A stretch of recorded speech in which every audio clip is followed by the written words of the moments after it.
Rich dad poor dad. अध्याय 6। अमीर लोग पैसे का आविष्कार करते हैं। पिछली रात मैंने लिखना बंद किया और अलेक्जेंडर ग्राहम बेल के जीवन पर आधारित एक टीवी कार्यक्रम देखा। बेल ने टेलीफोन का पेटेंट करवाया था और उनकी नई खोज की बहुत मांग थी। चूंकि उन्हें एक बड़ी कंपनी की जरूरत थी, इसलिए वे उस समय की नामी कंपनी वेस्टर्न यूनियन के पास गए और उनसे कहा कि वे उनका पेटेंट और उनकी छोटी सी कंपनी को खरीद लें। वे पूरे पैकेज के $1,00,000 चाहते थे। वेस्टर्न यूनियन के अध्यक्ष ने यह सुनते ही त्योरियां चढ़ा ली और प्रस्ताव को यह कहकर ठुकरा दिया कि मांगी जाने वाली कीमत बहुत ज्यादा है। बाकी इतिहास है। अरबों डॉलर के उद्योग का जन्म हुआ और AT&T का जन्म हुआ। अलेक्जेंडर ग्राहम बेल की कहानी खत्म होने के बाद शाम के समाचार आ रहे थे। समाचारों में एक स्थानीय कंपनी के स्टॉक में कटौती के बारे में एक खबर थी। कर्मचारी नाराज थे और शिकायत कर रहे थे कि कंपनी के मालिक ज्यादतियां कर रहे हैं। फैक्ट्री के सामने एक 45 साल का नौकरी से निकाला गया मैनेजर अपनी पत्नी और 2 बच्चों के साथ खड़ा था और सुरक्षा गार्डों से अंदर जाने की इजाजत मांग रहा था ताकि वह मालिकों से यह विनती कर सके कि उन्हें नौकरी से न निकाला जाए। उसने हाल ही में एक मकान खरीदा था और उसे डर था कि उसे मकान बेचना पड़ेगा। कैमरा उसके अनुनय विनय पर नजरें गड़ाए था और पूरी दुनिया देख रही थी। यह कहने की जरूरत नहीं कि इसने मेरा ध्यान खींच लिया। मैं 1984 से व्यावसायिक रूप से पढ़ा रहा हूं। यह एक बहुत अच्छा अनुभव और पुरस्कार रहा है। यह एक विचलित करने वाला काम भी है क्योंकि मैंने हजारों बच्चों को पढ़ाया है और मैंने सभी में एक बात देखी है जिसमें मैं भी शामिल हूं। हम में बहुत ज्यादा संभावनाएं होती हैं और हमें प्रकृति ने बहुत से उपहार दिए होते हैं, परंतु जो चीज हम सभी को पीछे धकेलती है वह है खुद के बारे में शंका। तकनीकी जानकारी की कमी के कारण हम पीछे नहीं रहते, बल्कि आत्मविश्वास की कमी के कारण पीछे रहते हैं। कई लोगों पर इसका असर ज्यादा होता है। एक बार हम स्कूल छोड़ देते हैं। कॉलेज डिग्री के होने या अच्छे नंबर आने का कोई खास महत्व नहीं होता। शैक्षणिक माहौल के बाहर असली जिंदगी में अच्छे नंबरों से ज्यादा महत्वपूर्ण चीज की जरूरत होती है। इसे गट्स, बहादुरी, चालाकी, साहस, प्रतिभा, जोखिम लेने की क्षमता इत्यादि के नाम से पुकारा जाता है। यह तत्व, चाहे इसे किसी भी नाम से पुकारा जाए, कुल मिलाकर हमारे भविष्य पर स्कूल के नंबरों से ज्यादा असर डालता है। हम सभी के भीतर एक बहादुर, प्रतिभाशाली और जोखिम लेने वाला चरित्र मौजूद होता है, परंतु हम सभी के भीतर चरित्र का एक दूसरा पहलू भी होता है जो अपने घुटने टेक कर जरूरत पड़ने पर भीख भी मांग सकता है। मैरीन कॉर्प्स के पायलट के रूप में वियतनाम में 1 साल रहने के बाद मुझे अपने भीतर छुपे इन दोनों चरित्रों के बारे में अंतरंग जानकारी मिली। दोनों में से किसी को भी बुरा नहीं कहा जा सकता, परंतु एक अध्यापक के रूप में मैंने यह जाना कि व्यक्ति की प्रतिभा के सबसे बड़े दुश्मन है बहुत ज्यादा डर और खुद की क्षमताओं के बारे में शंका। यह देखकर मुझे दुख होता था कि कई विद्यार्थी जवाब जानते थे, परंतु उनमें जवाब देने की हिम्मत नहीं थी। असली जिंदगी में स्मार्ट लोग आगे नहीं बढ़ पाते, बहादुर लोग आगे बढ़ जाते हैं। मेरे अपने अनुभव में आपके फाइनेंशियल जीनियस के लिए तकनीकी ज्ञान भी जरूरी है और साहस भी। अगर आपको बहुत ज्यादा डर लगता है तो आपकी प्रतिभा का दमन होता है। मेरी कक्षाओं में मैं विद्यार्थियों को बहुत प्रेरित करता हूं कि वे खतरे लेना सीखें, बहादुर बने और अपने प्रतिभा के द्वारा अपने डर को ताकत और चतुराई में बदल लें। कुछ लोगों के लिए यह सिद्धांत काम करता है जबकि कईयों को यह डरावना लगता है। मैंने यह भी जाना है कि ज्यादातर लोग पैसे के बारे में बहुत सुरक्षित खेल खेलना पसंद करते हैं। मैंने ऐसे सवाल भी सुने हैं, जोखिम क्यों लिए जाए, अपने फाइनेंशियल IQ को विकसित करने की झंझट क्यों उठाई जाए, मैं पैसे की समझ क्यों विकसित करूं? और मैं जवाब जानता हूं, केवल इसलिए ताकि आपके पास ज्यादा विकल्प हों। हमारे आगे बहुत से परिवर्तन खड़े हैं। जिस तरह मैंने इस अध्याय के शुरू में युवा अलेक्जेंडर ग्राहम बेल की कहानी बताई थी, आगे आने वाले सालों में उनकी तरह के कई और लोग होंगे बिल गेट्स की तरह के सैकड़ों लोग होंगे और दुनिया भर में हर साल माइक्रोसॉफ्ट जैसे बहुत सी अत्यधिक सफल कंपनियां बनेंगी और दिवालियापन, कंपनी बंद होने, स्टाफ निकालने की बहुत सी घटनाएं होंगी। तो आपको फाइनेंशियल आईक्यू विकसित करने की झंझट में क्यों पड़ना चाहिए? इसका जवाब कोई और नहीं दे सकता, आप खुद दे सकते हैं। परंतु मैं आपको बता दूं कि मैं ऐसा क्यों करता हूं। मैं इसलिए ऐसा करता हूं क्योंकि आज का युग सबसे ज़्यादा रोमांचकारी युग है। मैं चाहता हूं कि मैं परिवर्तन से डरने के बजाय उसका स्वागत करूं। मैं चाहता हूं कि मैं लाखों करोड़ों बनाने के बारे में रोमांचित रहूं, न कि सिर्फ अपनी तनख्वाह बढ़ाने के बारे में। आज का युग सर्वाधिक रोमांचकारी समय है जो दुनिया के इतिहास में अभूतपूर्व है। कई पीढ़ियों के बाद लोग इस युग याद करते हुए यह कहेंगे कि यह कितना ज़्यादा रोमांचकारी रहा होगा। इसे पुराने की मौत, नए का जन्म का युग कहा जाएगा। इस युग में बहुत उथल पुथल थी और रोमांच भी था। तो अपने फाइनेंशियल आईक्यू को विकसित करने की झंझट क्यों उठाई जाए? क्योंकि अगर आप ऐसा करते हैं तो आप ज़्यादा अमीर हो जाएंगे, और अगर आप ऐसा नहीं करते हैं तो आगे आने वाला समय आपके लिए डरावना होगा। उस समय में आप बहादुरी से आगे बढ़ने वाले लोगों को सफल होते देखेंगे और पुराने सिद्धांतों से झगड़े रहने वाले लोगों को असफल होते देखेंगे। 300 साल पहले जमीन ही संपत्ति थी, इसलिए जिस आदमी के पास जमीन थी उसके पास संपत्ति थी। फिर फैक्ट्रियां आई, उत्पादन शुरू हुआ और अमेरिका में अपना दबदबा बना लिया। उद्योगपति के पास संपत्ति आ गई। आज सूचना का युग है, इसलिए जिस आदमी के पास जितनी ज़्यादा और जल्दी सूचना आ जाती है वह अमीर हो जाता है। समस्या यह है कि सूचना दुनिया भर में प्रकाश की गति से उड़ रही है। इस नई संपत्ति को सीमाओं और दायरों में नहीं बांधा जा सकता, जिस तरह जमीन और फैक्ट्रियों को बांधा जा सकता था। परिवर्तन ज़्यादा तेज और ज़्यादा नाटकीय होंगे। नए करोड़पतियों की संख्या में नाटकीय बढ़ोतरी होगी। ऐसे भी लोग होंगे जो पीछे छूट जाएंगे। आज मैं इतने सारे लोगों को संघर्ष करते देखता हूँ और प्राय ज़्यादा कड़ी मेहनत करते देखता हूँ। तो ऐसा सिर्फ इसलिए होता है क्योंकि वे पुराने विचारों को कसकर पकड़े रहते हैं। वे चाहते हैं कि चीज़ें उनके हिसाब से हों। वे परिवर्तन का विरोध करते हैं। मैं ऐसे लोगों को जानता हूँ जिनकी नौकरी छूट गई है, घर बिक गया है, और वे इसके लिए टेक्नोलॉजी या अर्थव्यवस्था या अपने बॉस को दोष देते हैं। दुर्भाग्य से उन्हें यह महसूस ही नहीं होता कि वे भी समस्या का कारण हो सकते हैं। पुराने विचार उनके सबसे बड़े विरोधी बन जाते हैं, और ऐसा इसलिए होता है क्योंकि वे यह नहीं जान पाते कि जो विचार पुराने जमाने में संपत्ति था वह आज इसलिए नहीं है क्योंकि जमाना आगे बढ़ चुका है। एक दोपहर मैं अपने द्वारा इजाद किए गए बोर्ड गेम कैश फ्लो से शिक्षा दे रहा था। मेरा एक दोस्त किसी को अपने साथ लेकर आया ताकि वह भी सीख सके। दोस्त के दोस्त का हाल ही में तलाक हुआ था। तलाक के मुकदमे में उसके हाथ बुरी तरह जल गए थे और वह अब कुछ जवाब ढूंढ रही थी। उसके मित्र को लगा कि शायद इस खेल से उसे कुछ सीखने को मिलेगा। इस खेल को इस तरह से बनाया गया है ताकि लोग यह सीख सकें कि पैसा किस तरह काम करता है। खेलने के दौरान वे इनकम स्टेटमेंट और बैलेंस शीट के आपसी संबंध के बारे में सीखते हैं। वे सीखते हैं कि किस तरह दोनों के बीच कैश का फ्लो होता है और किस तरह पैसे की राह में आपको अपनी संपत्ति वाले कॉलम से निकलने वाले मासिक कैश फ्लो को बढ़ाना होता है ताकि यह आपके मासिक खर्च से ज़्यादा हो जाए। एक बार आप इसे हासिल कर लेते हैं तो आप चूहा दौड़ से बाहर निकल जाते हैं और तेज राह पर चल पड़ते हैं। जैसा मैंने कहा है, कुछ लोग इस खेल से नफरत करते हैं, कुछ इससे प्रेम करते हैं और कुछ इसका मतलब ही नहीं समझ पाते। एक महिला ने कुछ सीखने का बहुमूल्य अवसर खो दिया। शुरुआती राउंड में उसने एक डूडेड कार्ड खींचा जिस पर एक नाव बनी हुई थी। पहले तो वह खुश हुई, अरे मेरे पास तो एक नाव है। फिर जब उसके मित्र ने यह बताया कि किस तरह आंकड़े उसके इनकम स्टेटमेंट और बैलेंस शीट पर काम करते हैं तो वह कुंठित हो गई क्योंकि उसे गणित जरा भी पसंद नहीं था। बाकी के खिलाड़ियों ने शांतिपूर्वक इंतजार किया जब उनका दोस्त इनकम स्टेटमेंट, बैलेंस शीट और मासिक कैश फ्लो के बारे में उसे समझाता है।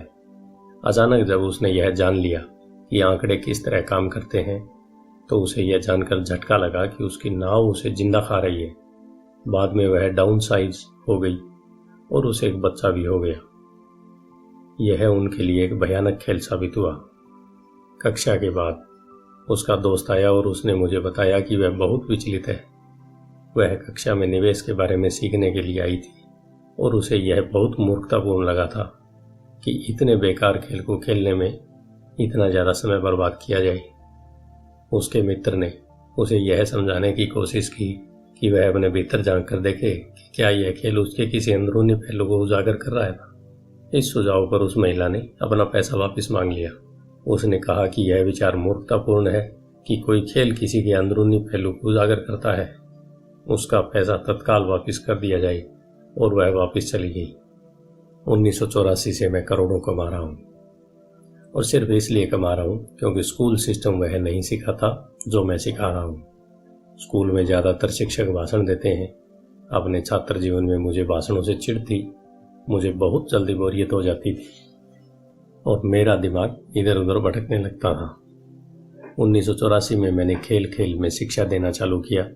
मैंने वयस्क विद्यार्थियों को प्रोत्साहित किया कि वे इन खेलों को ज्ञान बढ़ाने के इस पहलू से देखें कि वे क्या जानते हैं और उन्हें क्या सीखना चाहिए। सबसे महत्वपूर्ण बात यह है कि इस खेल में आदमी के व्यवहार पर भी प्रकाश पड़ता है। यह एक तत्काल फीडबैक सिस्टम भी है। टीचर लेक्चर दे, इसके बजाय खेल एक व्यक्तिगत लेक्चर बन जाता है जो आपके लिए बनाया गया है। उस महिला के मित्र ने बाद में मुझे पूरी बात बताने के लिए फ़ोन किया। उसने कहा कि उसकी मित्र अब शांत है। शांत होने के बाद उसने खेल और अपने जीवन के बीच में कुछ आपसी संबंध की महसूस किए हैं। हालांकि उसके और उसके पति के पास नाव नहीं थी, परंतु उसके पास बाकी सब चीज़ें थी। वह अपने तलाक के बाद बहुत नाराज़ थी। उसका पति एक कम उम्र की महिला के साथ भाग गया था और 20 साल के वैवाहिक जीवन के बाद उसके पास दौलत के नाम पर बहुत कम सामान था। उसके बीच बांटने के लिए लगभग कुछ भी नहीं था। 20 साल की उनकी शादीशुदा जिंदगी में मज़ा बहुत आया था, परंतु उन्होंने केवल डैडूड ही इकट्ठे किए थे। उसने यह महसूस किया कि आंकड़ों पर उसका गुस्सा इनकम स्टेटमेंट और बैलेंस शीट पर इसलिए था क्योंकि वह उन्हें समझ नहीं पा रही थी। उसका यह मानना था कि पैसे धैर्य का हिसाब किताब रखना पुरुष का काम है। वह घर संभालती थी और उसका पति पैसों को संभालता था। उसे अब यह पक्का भरोसा हो चुका था कि उनकी शादी के आखिरी 5 सालों में उसके पति ने उससे पैसे छुपाए थे। वह इस बात पर खुद से नाराज थी कि उसे यह पता ही नहीं चला था कि पैसा कहाँ गया है, और यह भी पता नहीं चला था कि उसका किसी दूसरी औरत के साथ संबंध बन चुका है। बोर्ड गेम की ही तरह दुनिया भी तत्काल फीडबैक देती है। अगर हम ज़्यादा ध्यान दें तो हम ज़्यादा सीख सकते हैं। कुछ समय पहले की बात है। मैंने अपनी पत्नी से कहा कि धोबी ने मेरी पैंट को सिकोड़ दिया। मेरी पत्नी धीमे से मुस्कुराई और उसने मेरे पेट में उंगली गड़ाते हुए मुझे बताया कि पैंट नहीं सिकुड़ी है, बल्कि कोई और चीज़ फैल गई है। कैश फ्लो नामक यह खेल हर खिलाड़ी को व्यक्तिगत फीडबैक देने के हिसाब से तैयार किया गया है। इसका लक्ष्य आपको विकल्प प्रदान करना है। अगर आप नाव वाला कार्ड निकालते हैं और यह आपको कर्ज में डाल देता है तो सवाल यह उठता है, अब आप क्या कर सकते हैं? आपके पास कितने फाइनेंशियल विकल्प मौजूद हैं? यही खेल का लक्ष्य है। खिलाड़ियों को सोचना सिखाना ताकि वे नए और बहुत से फाइनेंशियल विकल्प बना सकें। मैंने 1000 से ज़्यादा लोगों को यह खेल खेलते देखा है। वे लोग जो इस खेल की चूहा दौड़ के सबसे जल्दी निकल जाते हैं, उन्हें अंकों की समझ होती है और उनके पास रचनात्मक फाइनेंशियल दिमाग होता है। वे बहुत से फाइनेंशियल विकल्पों को देख सकते हैं। जिन लोगों को सबसे ज़्यादा समय लगता है वे ऐसे लोग होते हैं जिन्हें अंकों की समझ नहीं होती और जिन्हें प्राय निवेश की ताकत का एहसास नहीं होता। अमीर लोग प्राय रचनात्मक होते हैं और सोच समझकर खतरे उठाते हैं। कैश फ्लो खेलने वाले कई ऐसे भी लोग होते हैं जो इस खेल में बहुत सा पैसा तो कमा लेते हैं, परंतु उन्हें यह नहीं पता होता कि वे इस पैसे का क्या करें।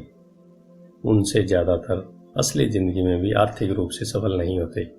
हर कोई उनसे आगे निकल जाता है इस तथ्य के बावजूद कि उनके पास पैसा होता है, और यही असली ज़िंदगी में भी होता है। ऐसे बहुत से लोग हैं जिनके पास बहुत सा पैसा होता है और फिर भी वे आर्थिक रूप से आगे नहीं बढ़ पाते।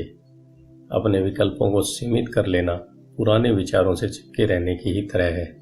हाई स्कूल के समय का मेरा एक दोस्त अभी 3 नौकरियां कर रहा है। 20 साल पहले वह मेरे सभी सहपाठियों में सबसे अमीर हुआ करता था। जब स्थानीय शुगर प्लांटेशन बंद हुआ तो वह जिस कंपनी के लिए काम करता था वह भी बंद हो गई। उसके दिमाग में केवल एक विकल्प था और वह पुराना विकल्प था, कड़ी मेहनत करो। समस्या यह थी कि उसे कोई बराबरी की नौकरी नहीं मिल पाई जो पुरानी कंपनी में उसकी वरिष्ठता को माने। इसका परिणाम यह हुआ कि वह अभी जो काम कर रहा है वे उसकी योग्यता के बहुत नीचे के काम हैं और इसलिए उसकी तनख्वाह कम है। उसे जिंदा रहने के लिए जितना पैसा चाहिए उतना कमाने के लिए उसे 3 नौकरियां करनी पड़ रही है। मैंने कैश फ्लो खेलने वाले लोगों को यह शिकायत करते सुना है कि सही मौका देने वाले कार्ड उनके पास नहीं आ रहे हैं, इसलिए वे जहां के तहां बैठे रहते हैं। मैं ऐसे लोगों को जानता हूं जो असली जिंदगी में भी ऐसा ही करते हैं। वे बैठकर सही मौके के आने का इंतजार करते हैं। मैंने लोगों को सही मौके वाले कार्ड का इंतजार करते देखा है और फिर उनके पास पर्याप्त पैसा नहीं होता। फिर वे यह शिकायत करते हैं कि अगर उनके पास ज़्यादा पैसा होता तो वे चूहा दौड़ के बाहर निकल सकते थे, इसलिए वे वहीं बैठे रहते हैं। मैं असली ज़िंदगी में भी ऐसे लोगों को जानता हूँ जो यही करते हैं। वे महान अवसर देखते हैं परंतु उनके पास पैसा नहीं होता, और मैं देखता हूँ कि लोग एक महान अवसर वाले कार्ड को खींचते हैं, उसे जोर से पढ़ते हैं और उन्हें यह पता ही नहीं होता कि यह एक महान अवसर है। उनके पास पैसा भी होता है, समय भी होता है, कार्ड भी होता है, परंतु वे अवसर को नहीं देख पाते। वे यह देखने में असफल हो जाते हैं कि चूहा दौड़ से बच निकलने के लिए यह किस तरह उनकी फाइनेंशियल योजना में फिट होता है। और मेरी राय में इस तरह के लोग दूसरे सभी तरह के लोगों से ज़्यादा संख्या में होते हैं। ज़्यादातर लोगों की ज़िंदगी में एक बार मिलने वाला सुनहरा अवसर उनके सामने पड़ा हुआ मिलता है, परंतु वे उसे नहीं देख पाते। 1 साल बाद उन्हें इसका पता चलता है जब बाकी सभी लोग अमीर बन जाते हैं। फाइनेंशियल बुद्धि का मतलब है ज़्यादा विकल्प होना। अगर अवसर आपके सामने नहीं आ रहे हैं तो आप अपनी आर्थिक स्थिति सुधारने के लिए क्या कर सकते हैं। अगर कोई अवसर आपकी गोद में आ रहा है और आपके पास पैसा नहीं है और बैंक वाले आपको उधार नहीं दे रहे हैं तो आप उस अवसर से कैसे लाभ उठा सकते हैं। अगर आपका अनुमान गलत है और अगर आप इसकी उम्मीद करते हैं कि वह नहीं होता है तो आप किस तरह एक नींबू को लाखों में बदल सकते हैं। यह फाइनेंशियल बुद्धि है। क्या होता है, इससे हमारा ज़्यादा सरोकार नहीं है, बल्कि आप एक नींबू को लाखों में बदलने के लिए कितने अलग अलग तरह के आर्थिक समाधान खोज सकते हैं। इसका मतलब है कि आप अपनी पैसे की समस्या को सुलझाने में कितने रचनात्मक हैं। ज़्यादातर लोग केवल एक समाधान जानते हैं, कड़ी मेहनत करो, बचत करो और उधार लो। तो आपको अपनी फाइनेंशियल बुद्धि क्यों पढ़ानी चाहिए? क्योंकि आप उस तरह के इंसान होना चाहते हैं जो अपनी किस्मत खुद बनाता हो। आप जो होता है उसे होने देते हैं और उसे बेहतर में बदलने की क्षमता रखते हैं। बहुत कम लोग यह समझ पाते हैं कि किस्मत भी हम ही बनाते हैं, जिस तरह की पैसा बनाया जाता है। अगर आप ज़्यादा किस्मत वाले होना चाहते हैं और ज़्यादा पैसा बनाना चाहते हैं तो कड़ी मेहनत करने के अलावा आपकी फाइनेंशियल बुद्धि महत्वपूर्ण है। अगर आप उस तरह के आदमी हैं जो सही चीज़ होने का इंतज़ार करता है तो शायद आपको बहुत लंबे समय तक इंतज़ार करना पड़ेगा। यह तो उसी तरह की बात हो गई कि आप गैरेज से गाड़ी निकालने से पहले यह पक्का करना चाहें कि अगले 5 मील तक भी सभी स्ट्रीट लाइटें हरी हों। जब हम छोटे थे तो अमीर डैडी माइक और मुझे लगातार यह बताते थे, पैसा असली नहीं है। अमीर डैडी हमें बार बार यह याद दिलाया करते थे कि जब हमने प्लास्टर ऑफ पेरिस के सिक्के डाले थे तो हम पैसे के रहस्य के करीब, सबसे करीब आ गए थे, क्योंकि हम पैसा बना रहे थे। गरीब और मध्यम वर्ग पैसे के लिए काम करते हैं। उनका कहना है, अमीर लोग पैसे बनाते हैं। आप धन को जितना असली समझेंगे आप उसके लिए उतनी ही ज़्यादा मेहनत से काम करेंगे। अगर आप इस विचार को मन में उतार लें कि पैसा असली चीज़ नहीं है तो आप ज़्यादा तेज़ी से अमीर बन सकते हैं। अगर पैसा असली चीज़ नहीं है तो फिर क्या है? माइक और मैं उनसे यह सवाल पूछते थे। पैसा वह है जिसके बारे में हम सहमत हो जाएं। अमीर डैडी इतना ही जवाब देते थे। हमारे पास जो इकलौती सबसे शक्तिशाली पूंजी है वह है हमारा दिमाग। अगर इसे अच्छी तरह प्रशिक्षित कर दिया जाए तो यह एक पल में ढेर सारी दौलत बना सकता है। इतनी दौलत कि 300 साल पहले के राजाओं और रानियों ने सपने में भी नहीं देखी होगी। एक अप्रशिक्षित व्यक्ति बहुत ज़्यादा गरीबी भी बना सकता है, जो पीढ़ी दर पीढ़ी चलने के कारण कई पीढ़ियों तक बनी रह सकती है। सूचना के इस युग में पैसा मिनटों में बन जाता है। कुछ लोग तो जीरो से शुरू करके अविश्वसनीय रूप से अमीर हो जाते हैं, और इसके लिए वे केवल कुछ विचारों और अनुबंधों का सहारा लेते हैं। आपको यह बात वे लोग आसानी से बता सकते हैं जो स्टॉक मार्केट में ट्रेडिंग करते हैं या दूसरे निवेश करते हैं, क्योंकि वहाँ अक्सर ऐसा होता रहता है। कुछ नहीं से तत्काल करोड़ों बनाए जा सकते हैं, और कुछ नहीं से मेरा मतलब है बिना पैसे के लेन देन के। यह अनुबंध के द्वारा किया जाता है। ट्रेडिंग पीठ में हाथ के एक संकेत से टोरंटो के ग्राहक के आदेश पर लिस्बन के ट्रेडर्स की स्क्रीन पर बत्ती जलती है और शेयर पल भर में टोरंटो पहुंच जाते हैं। 1 मिनट बाद शेयर बेचने का आदेश दिया जाता है और वे पल भर में बिक जाते हैं। इस पूरे मामले में धन का लेन देन नहीं हुआ, अनुबंधों का हुआ था। तो अपनी फाइनेंशियल प्रतिभा क्यों विकसित करें? इसका जवाब केवल आप ही दे सकते हैं।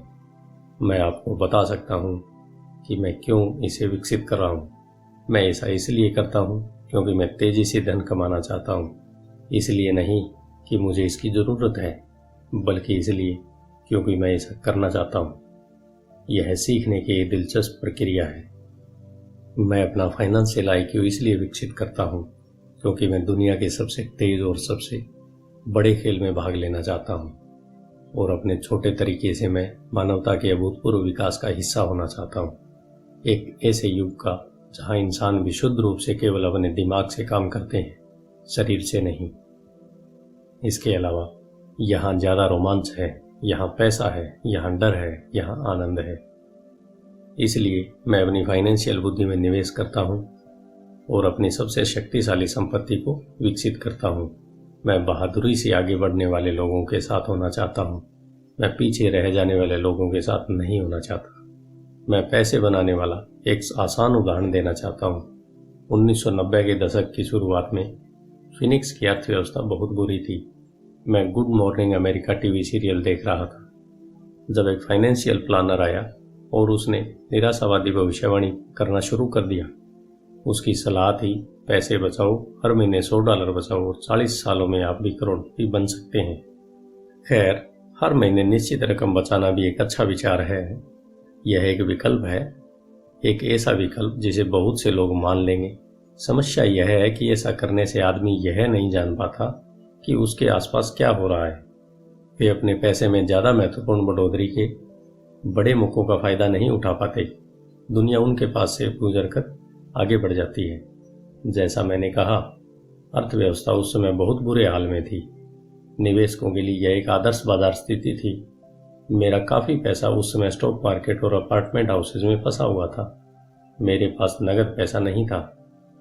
चूंकि हर कोई बेच रहा था, इसलिए मैं खरीद रहा था। मैं पैसे बचा नहीं रहा था, मैं निवेश कर रहा था। मेरी पत्नी और मेरे पास $10 लाख से ज़्यादा नगद थे, जो तेज़ी से बढ़ते हुए बाजार में काम कर रहे थे। निवेश करने के लिए यह सबसे बढ़िया मौका था। अर्थव्यवस्था भयानक थी। मैं बहुत छोटे छोटे निवेशों को तो वर्णन नहीं कर सकता, परंतु कई बड़ी बातें जरूर बताना चाहूँगा। वे घर जिनकी कीमत कभी $1 लाख होती थी, अब $7500 के रह गए थे। परंतु स्थानीय रियल एस्टेट ऑफिस में खरीदारी करने के बजाय मैंने दिवालिया, वकील के ऑफिस या अदालत की सीढ़ियों पर खरीदारी करना शुरू कर दिया। इन जगहों पर $75,000 का घर $20,000 या इससे भी कम में खरीदा जा सकता था। मैंने अपने मित्र से $2,000 का लोन लिया। 90 दिनों में एक लोन पर ब्याज $200 था। मैंने वकील को कैशियर का चेक दे दिया। जब अनुबंध की कार्रवाई चल रही थी, तब मैंने अखबार में विज्ञापन दिया कि $75,000 का घर केवल 60,000 में बिका हुआ है और किसी डाउन पेमेंट की ज़रूरत नहीं है। मेरा फ़ोन तत्काल व्यस्त हो गया और लगातार बजने लगा। संभावित खरीदारों को छांटा गया और एक बार मकान कानूनी रूप से मेरे नाम हो गया तो सभी संभावित खरीदारों को घर देखने की इजाज़त दी गई। अत्यंत रोमांचकारी घटनाक्रम के बीच घर कुछ ही मिनटों में बिक गया। मैंने $2500 की प्रोसेसिंग फीस मांगी जो मुझे खुशी खुशी दे दी गई और इसके बाद कानूनी नामांतरण की कार्रवाई चालू हो गई। मैंने अपने मित्र के $2000 के कर्ज में $200 ब्याज मिलाकर उसे दे दिए। वह खुश था, वह खरीदने वाला खुश था, वकील भी खुश था और मैं भी खुश था। मैंने $20,000 में खरीदे गए घर को $60,000 में बेच दिया। मेरे पास खरीदार का शपथ पत्र था जिसने मेरे संपत्ति वाले कॉलम में $40,000 जमा कर दिए थे। इस पूरी कार्रवाई में मुझे 5 घंटे लगे थे। तो अब जबकि आप में पैसे की समझ आ चुकी है और आप अंक पढ़ सकते हैं, मैं आपको दिखाऊंगा कि यह किस तरह पैसे का आविष्कार करने का उदाहरण है। मंदी के बाजार में अपने खाली समय में मैंने और मेरी पत्नी ने इस तरह के 6 सौदे निपटाए, जबकि हमारा ज़्यादातर पैसा बड़ी प्रॉपर्टी और स्टॉक मार्केट में फंसा हुआ था। हम खरीदने और बेचने के सौदे में अपनी संपत्ति वाले कॉलम में $1,90,000 से ज़्यादा बनाने में कामयाब हो गए थे। इस तरह हर साल की अनुमानित आय $1,90,000 हो गई। इस तरह हर साल की अनुमानित आय $19,000 हो गई थी और इसका ज़्यादातर भाग हमारे प्राइवेट कॉरपोरेशन द्वारा सुरक्षित था। इस $19,000 प्रति वर्ष का बड़ा हिस्सा हमारी कंपनी की कारों, पेट्रोल, ट्रिप्स, बीमे, ग्राहकों के साथ डिनर इत्यादि चीज़ों पर खर्च हो सकता था। जब तक सरकार को उस आमदनी पर टैक्स लगाने का मौका मिलता तब तक यह कानूनी रूप से खर्च हो चुका होता। अपनी फाइनेंशियल बुद्धि के इस्तेमाल से पैसा किस तरह खोजा जा सकता है, बनाया जा सकता है और सुरक्षित किया जा सकता है, यह इसका एक आसान उदाहरण है। खुद से पूछें, $1,90,000 बचाने के लिए आपको कितना समय लगेगा? क्या बैंक आपके पैसे पर 10% ब्याज देगा? और शपथ पत्र 30 सालों तक वैध था। मुझे आशा है कि वे मुझे कभी $1,90,000 नहीं देंगे। मुझे टैक्स देना पड़ेगा और वे मुझे मूलधन देते हैं और इसके अलावा 30 साल के समय में $1,90,000 दिए जाने से कुल आमदनी $5 लाख से ज़्यादा होगी। मुझसे लोग पूछते हैं कि क्या होगा अगर कोई व्यक्ति पैसे नहीं चुकाए। ऐसा होता है और यह एक अच्छी खबर है। 1994 से 97 तक फिनिक्स रियल एस्टेट बाजार देश में सबसे ज़्यादा गर्म बाजार साबित हुआ। उस $60,000 के घर को दोबारा $70,000 में बेचा जा सकता है और एक बार फिर से $250 प्रोसेसिंग फीस के रूप में वसूल किए जा सकते हैं। नए खरीदार के लिए भी यह मुफ्त का सौदा होगा और यह प्रक्रिया चलती रह सकती है। जब मैंने पहली बार घर बेचा था तो मैंने केवल $2,000 खर्च किए थे। तकनीकी दृष्टि से इस सौदे में मेरा एक भी पैसा खर्च नहीं हुआ था। निवेश पर मेरी वसूली अनंत थी। यह एक उदाहरण है कि पैसा पास में नहीं होने पर भी बहुत सा पैसा किस तरह कमाया जा सकता है। दूसरे सौदे में दोबारा बेचे जाने पर मैं $2,000 अपनी जेब में डालता हूँ और लोन को 30 सालों तक फिर से बढ़ा देता हूँ। निवेश पर मेरी वापसी क्या होगी अगर मैं बिना पैसे के पैसे बनाता हूँ, मैं नहीं जानता, परंतु यह $100 हर महीने बचाने से बेहतर तो है ही। $100 हर महीने दरअसल $150 प्रति माह की रकम है, क्योंकि 40 सालों तक इस पर 5% का टैक्स लग चुका है और एक बार फिर आय पर 5% टैक्स लगता है। यह करना बहुत बुद्धिमानी की बात नहीं है। यह सुरक्षित हो सकता है परंतु यह स्मार्ट नहीं है। आज 1997 में जब मैं यह पुस्तक लिख रहा हूँ तो बाजार की स्थितियाँ 5 साल पहले की स्थिति से भी पूरी तरह अलग है। फिनिक्स का रियल एस्टेट बाजार पूरे अमेरिका की ईर्ष्या का केंद्र बना हुआ है। जो घर उस समय हमने $60,000 में बेचे थे, आज उनकी कीमत $1,10,000 हो चुकी है। अब भी ऐसे मौके हैं, परंतु अब उनकी खोज करने में मुझे बहुत समय और पैसा खर्च करना पड़ेगा। वे दुर्लभ है, परंतु आज हजारों खरीदार इन सौदों की तलाश में भटक रहे हैं और बहुत कम समझदारी भरे मौके मौजूद हैं। बाजार बदल चुका है, यह आगे बढ़ने का समय है और संपत्ति वाले कॉलम में दूसरे मौके ढूंढने का समय है। आप यहाँ ऐसा नहीं कर सकते, यह कानून के खिलाफ है। आप झूठ बोल रहे हैं। मैं इस तरह की प्रतिक्रियाओं को ज़्यादा सुनता हूँ। और क्या आप मुझे ऐसा करने का तरीका बता सकते हैं? यह आग्रह कम सुनता हूँ। गणित आसान है, आपको इसमें बीजगणित या कैलकुलेशन की ज़रूरत नहीं है। मैं ज़्यादा इसलिए नहीं लिखता क्योंकि एस्क्रो कंपनी कानूनी सौदों को संभालती है और भुगतान की सेवा को भी। मुझे छत ठीक करवाने या टॉयलेट ठीक करवाने में झंझट भी नहीं उठानी पड़ती क्योंकि यह काम घर के मालिक का है। यह उनका घर है। कभी कभार कोई पैसा नहीं चुकाता और यह भी अच्छा होता है क्योंकि उसके विलम्ब शुल्क मिलता है या वे घर छोड़कर चले जाते हैं और प्रॉपर्टी एक बार फिर से बेच दी जाती है। कोर्ट सिस्टम यह सब संभाल लेता है। और हो सकता है यह आपके इलाके में काम नहीं करे, बाजार की स्थिति अलग हो सकती है, परंतु यह उदाहरण दर्शाता है कि किस तरह एक आसान वित्तीय प्रक्रिया कुछ ही समय में लाखों डॉलर बना सकती है, जिसे बनाने में आपका ज़्यादा पैसा भी नहीं लगता और आपको जोखिम भी कम होता है।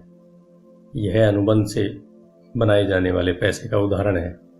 जिसके पास भी हाई स्कूल तक की शिक्षा है वह ऐसा कर सकता है, परंतु ज़्यादातर लोग ऐसा नहीं करते। ज़्यादातर लोग मेहनत करो और पैसे बनाओ की पुरानी सलाह सुनते हैं। लगभग 30 घंटे की मेहनत के बाद $1,90,000 संपत्ति वाले कॉलम में आ गए और इसके लिए टैक्स भी नहीं देना पड़ा। इनमें से कौन सी सलाह आपको ज़्यादा कठिन लगती है? नंबर 1, कड़ी मेहनत करो, 50% की दर से टैक्स चुकाओ और फिर जो रकम बचती है उसमें से बचत करो। आपकी बचत पर आपको 5% ब्याज मिलता है, जिस पर एक बार फिर टैक्स लगता है। या नंबर 2, पैसे की समझ विकसित करने का समय निकालें और अपने दिमाग और संपत्ति वाले कॉलम की ताकत का इस्तेमाल करें। इसमें वह समय भी जोड़ लें जो आपको विकल्प नंबर 1 के प्रयोग द्वारा $1,90,000 बचाने में लगता है, क्योंकि समय आपकी सबसे बड़ी संपत्ति है। अब आप समझ सकते हैं कि मैं क्यों चुपचाप अपना सिर हिलाता हूँ जब मैं लोगों को यह कहते सुनता हूँ मेरा बच्चा स्कूल में अच्छी पढ़ाई कर रहा है और उसे अच्छी शिक्षा मिल रही है। यह अच्छी हो सकती है, परंतु क्या यह पर्याप्त है? मैं जानता हूँ कि उपयुक्त निवेश तकनीक एक छोटी तकनीक है। इसे यह बताने के लिए लिखा गया है कि किस तरह एक छोटी सी रकम बड़ी रकम में बदल सकती है। एक बार फिर मेरी सफलता यह बताती है कि मजबूत वित्तीय नींव कितनी महत्वपूर्ण होती है, जो मजबूत वित्तीय शिक्षा से शुरू होती है। मैंने इसे पहले कहा है और यह एकदम महत्वपूर्ण है, और यह इतना महत्वपूर्ण है कि मैं इसे एक बार फिर दोहराना चाहूँगा। वित्तीय बुद्धि 4 मुख्य तकनीकी दक्षताओं से मिलकर बनती है। नंबर 1, वित्तीय साक्षरता, अंकों को पढ़ने की योग्यता। नंबर 2, निवेश की रणनीति, धन द्वारा धन बनाने का विज्ञान। नंबर 3, बाजार, मांग और पूर्ति। ग्राहम बेल ने बाजार को वह दिया जो इसे चाहिए था। यही बिल गेट्स ने भी दिया। यह मौका भी बाजार ने दिया था। $20,000 में कोई मकान खरीद कर उसे $60,000 में बेच दिया जाए, जबकि उसकी असली कीमत $75,000 थी। कोई खरीद रहा था, कोई बेच रहा था। नंबर 4, कानून, अकाउंटिंग, कॉर्पोरेट, स्टेट और नेशनल कानूनों और नीतियों के बारे में जागरूकता। मैं नियमों के भीतर रहकर खेलने की सलाह देता हूँ।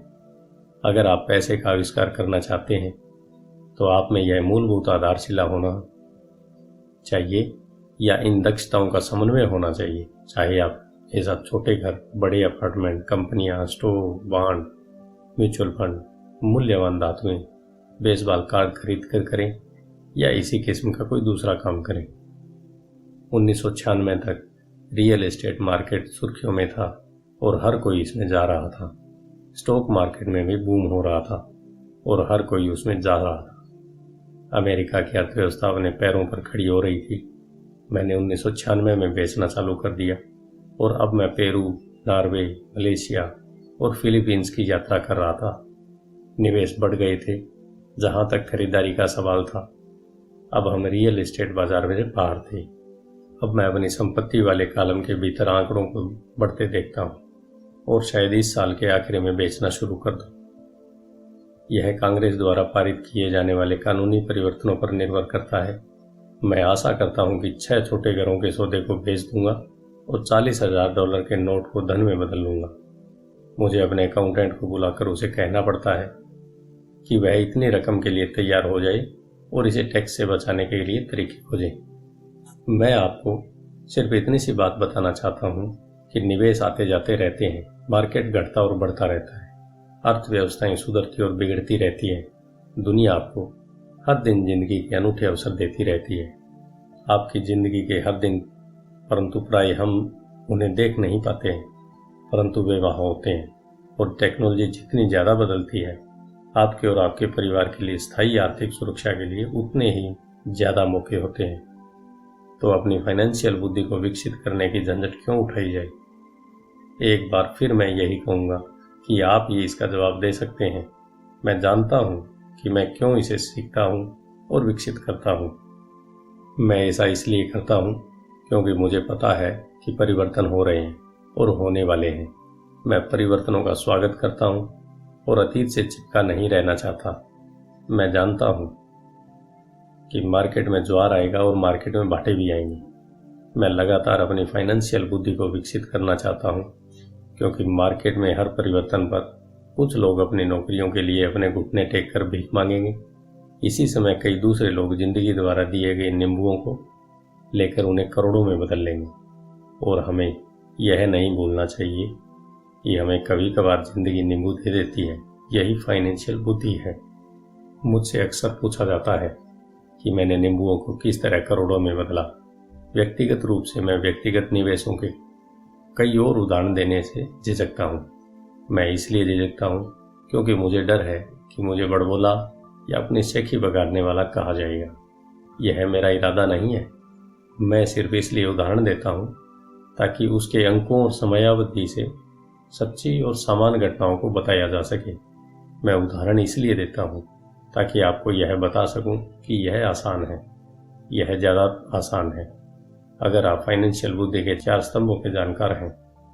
व्यक्तिगत रूप से फाइनेंशियल बुद्धि के लिए 2 मुख्य साधनों का इस्तेमाल करता हूँ, रियल एस्टेट और छोटे स्टॉक्स। मैं रियल एस्टेट को अपनी नींव की तरह इस्तेमाल करता हूँ। हर दिन मेरी प्रॉपर्टी कैश फ्लो प्रदान करती है और उनका मूल्य बढ़ता जाता है। छोटी पूंजी के स्टॉक्स को तेज बढ़ोतरी के लिए इस्तेमाल किया जाता है। मैं अपने द्वारा की गई हर चीज़ की अनुशंसा नहीं करता। उदाहरण केवल उदाहरण ही है। अगर अवसर बहुत जटिल है और मैं निवेश को नहीं समझ पाता हूँ तो मैं निवेश नहीं करता हूँ। पैसे के बारे में निर्णय लेने में हमें केवल साधारण गणित और कॉमन सेंस की जरूरत होती है। उदाहरणों का प्रयोग निम्न 5 कारणों से किया जाता है। नंबर 1, लोगों को ज़्यादा सीखने के लिए प्रेरित करने के लिए। नंबर 2, लोगों को यह बताने के लिए कि अगर नींव मजबूत है तो पैसे का महल बनाना आसान है। नंबर 3, यह बताने के लिए कि कोई ढेर सारा पैसा बना सकता है।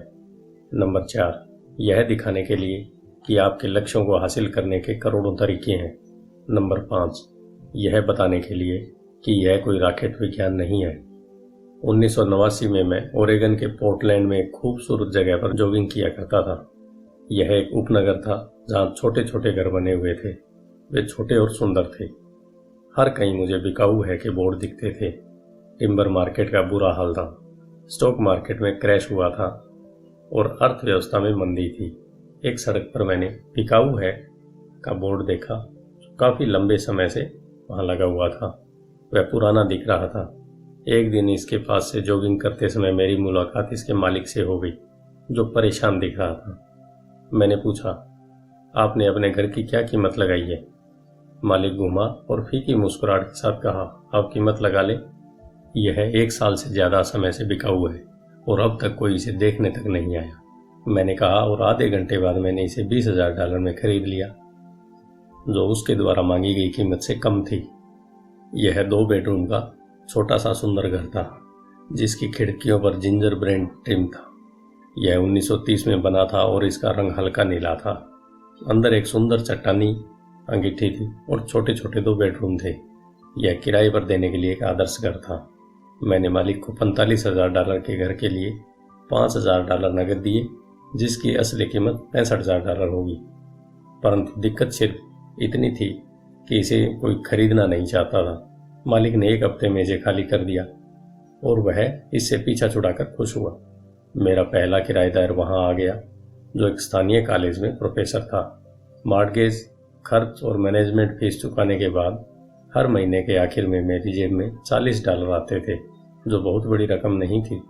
एक साल बाद ओरेगन का रियल एस्टेट बाजार मंदी से उबर गया और बढ़ने लगा।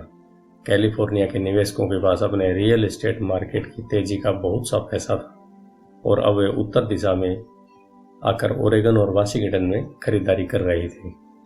मैंने उस छोटे घर को कैलिफोर्निया से आए एक युवा दंपति को $95,000 में बेच दिया, जिन्हें यह बहुत सस्ता सौदा लग रहा था। इस सौदे में मुझे लगभग $40,000 का कैपिटल गेन हुआ, जो मैंने 1031 के टैक्स विहीन एक्सचेंज में रख दिया है और मैं अपने पैसे को लेकर कोई बड़ी प्रॉपर्टी खरीदने चल दिया। एक महीने में मुझे बीवरटन ओरेगन में इंटेल प्लांट के पास एक 12 यूनिट का एक अपार्टमेंट मिल गया। उसके मालिक जर्मनी में रहते थे और उन्हें इसकी कीमत का अंदाज़ा ही नहीं था और यह एक बार फिर वे इसका पीछा छुड़ाना चाहते थे। मैंने $4.5 लाख की इमारत के लिए $2,75,000 का प्रस्ताव किया। वे $3 लाख पर मान गए। मैंने इसे खरीद लिया और इसे 2 साल तक अपने पास रखा। फिर उसी 1031 एक्सचेंज प्रक्रिया का फायदा उठाते हुए मैंने उस इमारत को $4,95,000 में बेच दिया और एरिजोना फिनिक्स में एक 30 यूनिट का अपार्टमेंट खरीद लिया। तब तक हम फिनिक्स चले गए थे। हमें वैसे भी इसे बेचना था।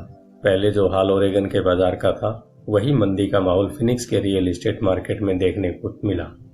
फिनिक्स में 30 यूनिट की अपार्टमेंट बिल्डिंग की कीमत $8,75,000 थी। इसमें से $2,25,000 डाउन पेमेंट थी। 30 यूनिट से आने वाला $5,000 प्रति माह से कुछ ज़्यादा था। एरिजोना का बाजार भी बढ़ने लगा और 1996 में एक कोलोरेडो के निवेशक ने हमें उस प्रॉपर्टी के लिए $12 लाख देने का प्रस्ताव रखा। मेरी पत्नी और मैं बेचने पर विचार कर रहे थे, परंतु हमने यह देखने का इंतजार किया कि क्या कांग्रेस कैपिटल गेन कानूनों में परिवर्तन करेगी। अगर वह परिवर्तन करती है तो प्रॉपर्टी की कीमत 15 से 20% तक बढ़ जाएगी। इसके अलावा हर महीने $5,000 मिलते रहना अच्छा लगता था। इस उदाहरण में मुद्दे की बात यह है कि किस तरह एक छोटी रकम एक बड़ी रकम में बदली जा सकती है। एक बार फिर मैं यह कहना चाहता हूं कि इसके लिए फाइनेंशियल स्टेटमेंट, निवेश की रणनीति, बाजार की समझ और कानून की जानकारी होनी चाहिए। अगर लोग इन विषयों के बारे में जानकारी नहीं रखते हैं तो स्पष्ट रूप से वे स्टैंडर्ड सलाह का पालन करेंगे जो कहती है सुरक्षित खेलो और सुरक्षित निवेशों में पैसा लगाना चाहिए। सुरक्षित निवेशों के साथ समस्या यह है कि वे अक्सर बहुत कम मुनाफा देते हैं। उन्हें इतना सुरक्षित बना दिया जाता है कि उनसे मिलने वाला मुनाफा कम हो जाता है। ज़्यादातर बड़े ब्रोकरेज हाउसेज जोखिम भरे सौदों से बचते हैं ताकि वे खुद की और अपने ग्राहकों की सुरक्षा कर सके, और यह नीति समझदारी की भी है। असली गर्म सौदे नौसिखियों को नहीं दिए जाते। प्राय सर्वश्रेष्ठ सौदे उन लोगों के लिए सुरक्षित रखे जाते हैं जो इस खेल को अच्छी तरह समझते हैं, और ये सौदे अमीरों को और भी अमीर बना देते हैं। वैसे भी इस तरह के जोखिम भरे सौदे नौसिखियों के सामने रखना तकनीकी रूप से गैरकानूनी माना जाता है, परंतु ऐसा कभी कभार होता भी है। मैं जितना ज़्यादा परिष्कृत होता जाता हूँ उतने ही अवसर मुझे मिलते जाते हैं। जिंदगी में फाइनेंशियल बुद्धि विकसित करने का एक और फायदा यह होता है कि इससे हमारे सामने ज़्यादातर अवसर आते हैं, और आपकी फाइनेंशियल बुद्धि जितनी ज़्यादा बढ़ती है, आपके लिए यह बताना आसान होता है कि कोई सौदा अच्छा है या बुरा। आपकी बुद्धि तत्काल एक बुरे सौदे को पहचान सकती है या एक बुरे सौदे को अच्छे सौदे में बदल सकती है। मैं जितना ज़्यादा सीखता हूँ, और सीखने के लिए भी बहुत कुछ बाकी है, मैं उतना ही ज़्यादा पैसा सिर्फ इसलिए कमाता हूँ क्योंकि समय के साथ साथ मेरा अनुभव और बुद्धि बढ़ती जाती है। मेरे कुछ दोस्त अब भी सुरक्षित खेल खेल रहे हैं और अपने प्रोफेशन में कड़ी मेहनत कर रहे हैं, परंतु उनकी फाइनेंशियल बुद्धि विकसित नहीं हो पाई है, जिसे विकसित होने में बहुत समय लगता है। मेरी कुल जमा फिलॉसफी है अपनी संपत्ति वाले कॉलम में बीज बोना। यह मेरा फार्मूला है। मैं छोटे पैमाने पर शुरू करता हूँ और बीज बोता हूँ। कुछ बीज उग जाते हैं और कुछ नहीं उगते। हमारे रियल एस्टेट कॉरपोरेशन में हमारे पास करोड़ों डॉलर की प्रॉपर्टी है। यह हमारा अपना REIT यानी रियल एस्टेट इन्वेस्टमेंट ट्रस्ट है। अब मैं आपको यह पते की बात बताना चाहता हूँ कि इन करोड़ों में से कई प्रॉपर्टीज तो $5,000 से $10,000 के निवेश से शुरू हुई थी। नगद पैसे से खरीदी गई ये प्रॉपर्टी खुशकिस्मती से तेजी से बढ़ते बाजार में ज़्यादा कीमती हो गई थी और टैक्स से मुक्त रहते हुए इन्हें खरीदा और बेचा गया था, और ऐसा कई सालों तक किया गया था। हमारा एक स्टॉक पोर्टफोलियो भी है, जिसे मैं और मेरी पत्नी हमारा पर्सनल म्यूचुअल फंड कहते हैं। हमारे कुछ दोस्त हमारे जैसे निवेशकों के साथ ही बिजनेस करते हैं, जिनके पास हर महीने निवेश करने के लिए कुछ अतिरिक्त धन होता है। हम ज़्यादा जोखिम वाली प्राइवेट कंपनियों के शेयर खरीदते हैं, जो अमेरिका या कनाडा में स्टॉक एक्सचेंज पर सार्वजनिक होने जा रही है। कितनी तेजी से धन बढ़ता है, इसका उदाहरण इस तरह देखें। हमने कंपनी के सार्वजनिक होने से पहले 25 सेंट प्रति शेयर की दर पर 1 लाख शेयर खरीदे। 6 महीने बाद जब कंपनी शेयर बाजार में दर्ज हो गई तो उसके शेयर का भाव $2 प्रति वर्ष हो गया।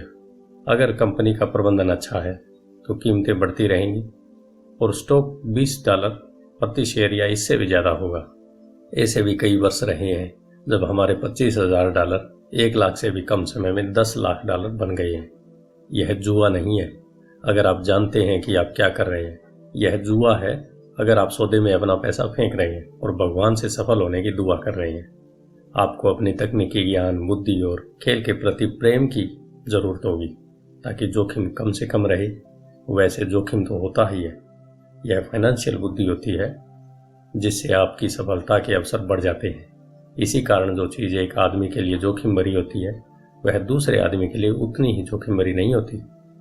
यह वह मूल कारण है जिसकी वजह से मैं लोगों को लगातार प्रेरित करता हूँ कि वे स्टॉक, रियल एस्टेट या दूसरे बाजारों में निवेश करने के बजाय फाइनेंशियल बुद्धि में निवेश करें। आप जितने ज़्यादा स्मार्ट होंगे, आपके सफल होने के अवसर उतने ही ज़्यादा होंगे। मैं व्यक्तिगत रूप से जिन स्टॉक्स में निवेश करता हूँ उनमें बहुत ज़्यादा जोखिम होता है और इसलिए मैं उनकी अनुशंसा नहीं करता। मैं इस खेल को 1979 से खेल रहा हूँ और मैंने इसमें काफ़ी अनुभव हासिल किया है। परंतु अगर आप दोबारा पढ़ेंगे कि इस तरह के निवेश ज़्यादातर लोगों के लिए जोखिम भरे क्यों होते हैं, तो आप अपनी ज़िंदगी को अलग तरह से निर्धारित कर सकेंगे, जिसमें $25,000 से 1 साल में $10 लाख बनाना आपके लिए कम जोखिम भरा होगा। जैसा पहले ही कहा जा चुका है, मैंने जो लिखा है मैं आपको वैसा करने की सलाह नहीं देता हूँ। मैं सिर्फ आपको यह समझाना चाहता हूँ कि यह आसान है और संभव है। बात इतनी सी है कि औसत आदमी के लिए $1 लाख से ज़्यादा की प्रतिवर्ष आय अच्छी होती है और इसे हासिल करने में ज़्यादा मेहनत भी नहीं लगती। बाजार कैसा है और आप कितने स्मार्ट हैं, इस बात पर निर्भर करता है कि आप 5 से 10 सालों में ऐसा कर सकते हैं। अगर आप अपने खर्च को कम रख सकते हैं तो $1 लाख की अतिरिक्त आय आपको सुखद लगेगी, चाहे आप काम कर रहे हो या नहीं। आप चाहें तो काम कर सकते हैं या चाहें तो काम छोड़ सकते हैं और सरकारी टैक्स सिस्टम को अपने विरोध के बजाय अपने समर्थन में भी प्रयुक्त कर सकते हैं। मेरा व्यक्तिगत आधार रियल एस्टेट है। मैं रियल एस्टेट से प्रेम करता हूँ क्योंकि यह स्थायी और धीमी गति से चलने वाली होती है। मैं ठोस आधार को पसंद करता हूँ। कैश फ्लो भी आमतौर पर स्थायी ही होता है और अगर इसे अच्छी तरह मैनेज किया जाए तो इसकी कीमत बढ़ने की भी संभावना होती है। रियल एस्टेट के ठोस आधारशिला होने के कारण मैं जोखिम भरे स्टॉक्स खरीदने का खतरा मोल ले सकता हूँ। अगर मुझे स्टॉक मार्केट में खासा मुनाफा होता है तो मैं मुनाफे पर कैपिटल गेन्स टैक्स देता हूँ और बची हुई रकम को रियल एस्टेट में लगा देता हूँ ताकि मेरी संपत्ति की नींव और ज़्यादा मजबूत हो जाए। रियल एस्टेट पर एक और बात है, मैं दुनिया भर में घूमा हूँ और मैंने हर जगह निवेश करना सिखाया है। हर शहर में मुझे यह सुनने में आया है कि रियल एस्टेट को सस्ते में नहीं खरीदा जा सकता। यह मेरा अनुभव नहीं है। न्यूयॉर्क या टोक्यो में या शहर से थोड़ी सी दूर ऐसे शानदार मौके हैं जिन्हें ज़्यादातर लोग नज़रअंदाज कर देते हैं। सिंगापुर में, जहाँ भी रियल एस्टेट की कीमतें बहुत ज़्यादा चल रही हैं, ऐसी बहुत सी प्रॉपर्टीज़ हैं जो चंद मिनटों की ड्राइविंग की दूरी पर हैं। इसलिए जब भी मैं किसी को यह कहते सुनता हूँ आप यहाँ ऐसा नहीं कर सकते, तो मैं उन्हें यह याद दिलाता हूँ कि शायद आपको यह कहना चाहिए, मैं नहीं जानता कि यहाँ ऐसा कैसे किया जा सकता है। महान अवसरों को आपकी आंखें नहीं देख सकती, उन्हें आपके दिमाग से देखा जा सकता है। ज़्यादातर लोग सिर्फ इसलिए अमीर नहीं बन पाते क्योंकि उन्हें यह जानने के लिए फाइनेंशियल प्रशिक्षण ही नहीं मिला होता है कि वे अपने सामने पड़े हुए अवसरों को देख सकें और उन्हें पहचान सकें। मुझसे अक्सर पूछा जाता है, मैं शुरुआत कैसे करूं? पिछले अध्याय में मैंने आर्थिक स्वतंत्रता की राह पर चलने वाले 10 कदमों का उल्लेख किया है, परंतु यह हमेशा याद रखें कि आपको मजा आना चाहिए। यह केवल एक खेल है। कई बार आप जीत जाते हैं और कई बार आपको अनुभव मिलता है, परंतु हमेशा आनंद लें। ज़्यादातर लोग कभी नहीं जीत पाते क्योंकि उन्हें हार का डर लगा रहता है। इसलिए मुझे स्कूल मूर्खतापूर्ण लगता है। स्कूल में हम सीखते हैं कि गलतियां बुरी बात होती है और गलतियां करने के लिए हमें सजा दी जाती है, परंतु अगर हम इंसानों को सीखने की प्रक्रिया पर नज़र डालें तो हम पाएंगे कि इंसान गलतियां करके ही सीखते हैं। हम गिर गिर कर ही चलना सीख पाते हैं। अगर हम कभी नहीं गिरे तो हम कभी चल भी नहीं पाएंगे। यही मोटरसाइकिल चलाने के बारे में भी सही है। मेरे घुटने पर अब भी चोट के निशान हैं, परंतु आज मैं बिना सोचे मोटरसाइकिल चला सकता हूँ। यही अमीर बनने के बारे में भी सही है। दुर्भाग्य से ज़्यादातर लोगों के अमीर न बन पाने का मुख्य कारण यह है कि वे हारने से डरते हैं। जीतने वाले हारने से नहीं डरते, परंतु हारने वाले डरते हैं। सफलता की प्रक्रिया का एक भाग असफलता भी है। जो लोग असफलता से डरते हैं, सफलता उनसे बचती है। मैं पैसे कमाने को टेनिस के खेल की तरह मानता हूँ। मैं मेहनत से खेलता हूँ, गलतियाँ करता हूँ, गलतियाँ सुधारता हूँ और ज़्यादा गलतियाँ करता हूँ, सुधारता हूँ, और इस तरह से मेरा खेल सुधरता जाता है। अगर मैं खेल में हार जाता हूँ तो मैं नेट के पास जाकर अपने विरोधी से हाथ मिलाता हूँ, मुस्कुराता हूँ और कहता हूँ अगले शनिवार को मिलेंगे। निवेशक दो तरह के होते हैं। पहले और सबसे आम तरह के निवेशक वे लोग होते हैं जो एक पैकेज में निवेश करते हैं। वे रिटेल आउटलेट में फ़ोन करते हैं, जैसे एक रियल एस्टेट कंपनी या स्टॉक ब्रोकर या फाइनेंशियल प्लानर को, और फिर वे कुछ खरीदते हैं। यह एक म्यूचुअल फंड, स्टॉक या बॉन्ड हो सकता है। यह निवेश का एक अच्छा, साफ सुथरा और आसान तरीका है। यह उसी तरह की खरीदारी हो गई जैसे कोई ग्राहक कंप्यूटर स्टोर में जाकर शेल्फ पर रखे कंप्यूटर को खरीद ले। दूसरी तरह के निवेशक वे होते हैं जो निवेशों को बनाते हैं। इस तरह के निवेशक आमतौर पर सौदों को असेंबल करते हैं, जिस तरह कंप्यूटर इंजीनियर कंप्यूटर के पुर्जों को असेंबल करते हैं। मैं यह तो नहीं जानता कि कंप्यूटर के पुर्जों को किस तरह असेंबल किया जाता है, परंतु मैं यह जानता हूँ कि आर्थिक अवसरों के पुर्जों को किस तरह असेंबल किया जा सकता है, या मैं ऐसे लोगों को जानता हूँ जो ऐसा करते हैं। दूसरी किस्म का निवेशक ही प्रोफेशनल निवेशक होता है। कई बार तो पुर्जों को इकट्ठा करने में सालों लग जाते हैं और कई बार वे कभी इकट्ठे नहीं हो पाते। मेरे अमीर डैडी ने मुझे दूसरे किस्म का निवेशक बनने के लिए प्रोत्साहित किया। यह सीखना महत्वपूर्ण है कि पुर्जों को किस तरह असेंबल किया जाए, क्योंकि यहीं पर भारी जीत का मौका होता है, और अगर किस्मत आपके साथ न हो तो यहीं पर भारी नुकसान का खतरा होता है। अगर आप दूसरी किस्म के निवेशक बनना चाहते हैं तो आपको मुख्य रूप से 3 मुख्य दक्षताएं विकसित करने की जरूरत है। फाइनेंशियल बुद्धि के अलावा इन दक्षताओं की जरूरत होती है। नंबर 1, किस तरह ऐसे मौकों को खोजें जो दूसरों को दिखाई नहीं देता हो। दूसरे लोग अपनी आंखों से उस मौके को देख नहीं पाएंगे, पर आप अपने दिमाग से उस मौके को देख सकते हैं। उदाहरण के लिए, मेरे एक दोस्त ने एक पुराना घर खरीदा। यह दिखने में बुरा सा था। हर एक को हैरत थी कि उसने इसे क्यों खरीदा, परंतु दूसरे जो देख नहीं पाए थे और जो उसने देख लिया था वह यह था कि उस घर के साथ 4 खाली जमीन के टुकड़े भी थे। उसने यह कंपनी जाकर पता कर लिया था। घर खरीदने के बाद उसने उसे तोड़ दिया और उन 500 प्लाटों को बिल्डर को बेच दिया। इस सारे सौदे में उसे अपने मूल निवेश से 3 गुना रकम मिली। उसने 2 महीने के काम में $75,000 कमा लिए। यह बहुत ज़्यादा रकम तो नहीं है, परंतु यह न्यूनतम वेतन से तो ज़्यादा ही है, और यह तकनीकी रूप से कठिन भी नहीं है। नंबर 2, पैसा किस तरह जुटाया जाए। औसत आदमी बैंक जाता है, परंतु इस दूसरे किस्म के निवेशक को यह पता होना चाहिए कि पूंजी किस तरह जुटाई जाए और बिना बैंक जाए कितने तरीकों से पैसा जुटाया जा सकता है। मैंने यह सीखा कि बिना बैंक की मदद लिए घर कैसे खरीदा जा सकते हैं। घर खरीदना महत्वपूर्ण नहीं है, परंतु पैसा इकट्ठा करना मूल्यवान कला है।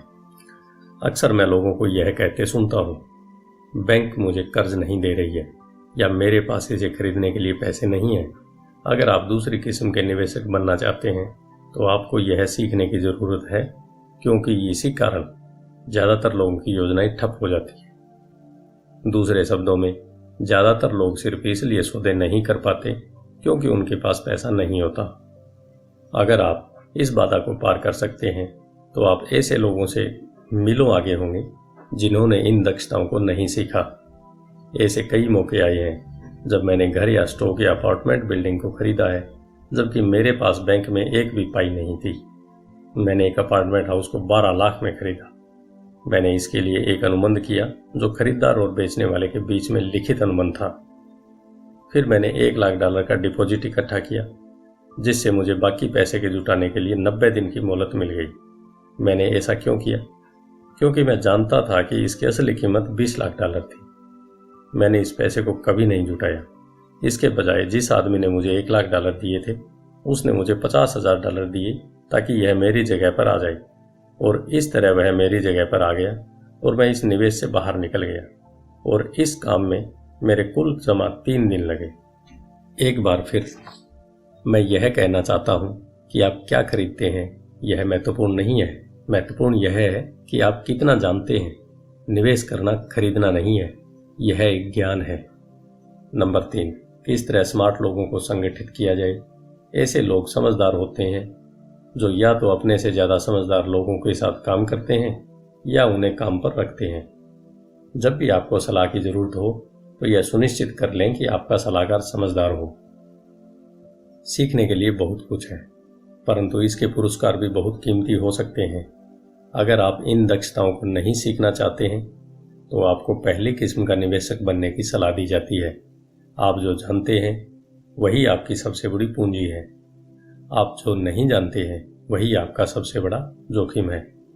जोखिम तो हमेशा रहता है, इसलिए इससे बचने के बजाय इसे मैनेज करना सीखें। धन्यवाद। आइए चलते हैं अध्याय 7 की तरफ, जो है सीखने के लिए काम करें, पैसे के लिए काम न करें।